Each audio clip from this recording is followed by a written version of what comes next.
At 8 o'clock sharp, Victor Banos showed up for his shift. Excuse me, Sergeant Victor Banos.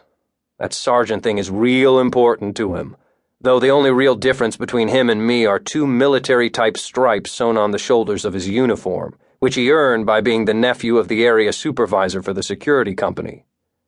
The stripes indicate that Victor gets slightly higher pay than me because he also serves as a training officer, which means he sometimes shares the shack with new recruits, showing them the complexities of writing license plates down in the log and watching the gate when you're in back on the toilet.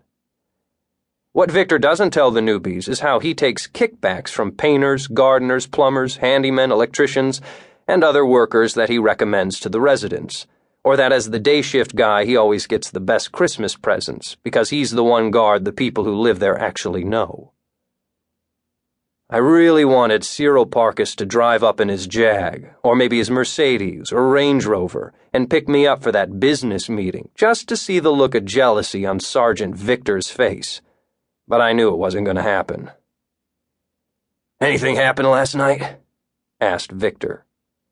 He asked me that every morning, and every morning I told him nothing had, even though it wasn't always true. A year ago, in the street in front of the guard shack, I saw a coyote with a French poodle in its mouth. We stared at each other, for a minute or two.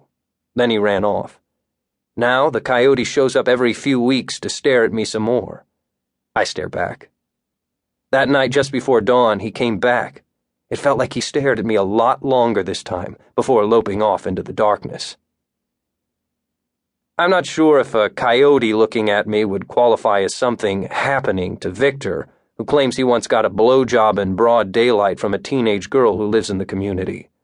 While she was giving it to him, her mother happened to drive up to the gate. Victor says he just smiled and waved her through, and neither mother nor daughter was ever the wiser. I don't know if the story is true, but all of us guards wanted to believe it anyway. It gave us one more thing to fantasize about during those long shifts in that tiny shack. So, like always, I told Victor nothing happened and trudged down the street to where my '95 Nissan Sentra was parked, a discreet distance from the $1 million front gate so as not to bring down the property values. They don't want my car leaking oil on the pressed concrete cobblestones in front of the gate, but they don't mind the resident who's kept a dead DeLorean rotting in his driveway for years, the tires flat, the car caked in layers of calcified bird crap. If it was a Tercel or a Sonata or a Maxima or any other car with a sticker price under $50,000, there'd be an angry mob on his front lawn lobbing rocks, torches, and lawyers at the house. When I got to my car, I took off my uniform shirt, stuck it on a hanger, and hung it from the plastic hook in the back seat. That saved me having to wash or iron it for a couple days. I kept on the white t-shirt I wore underneath and drove down to the Ventura Freeway, took the overpass to the other side, and parked in front of the Denny's that was beside the off-ramp.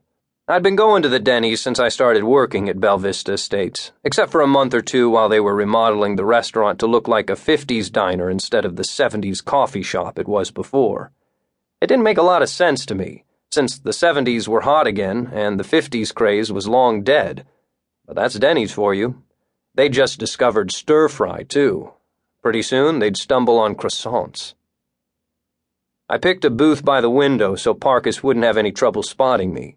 I ordered a Coke and decided to give him 10 minutes before ordering, because the smell of sizzling bacon was making me drool.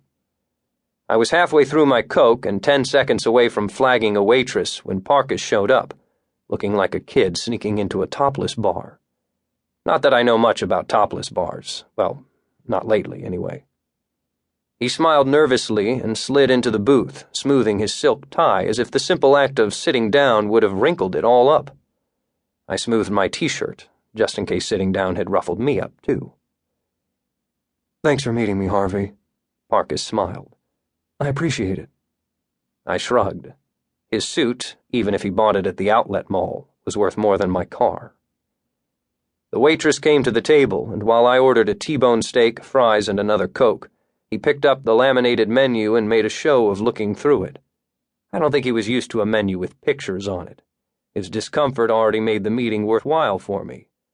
He ended up ordering a bagel and some coffee. As soon as the waitress was gone, he smoothed his tie again and smiled at me. I smiled back and fought the urge to smooth my t-shirt.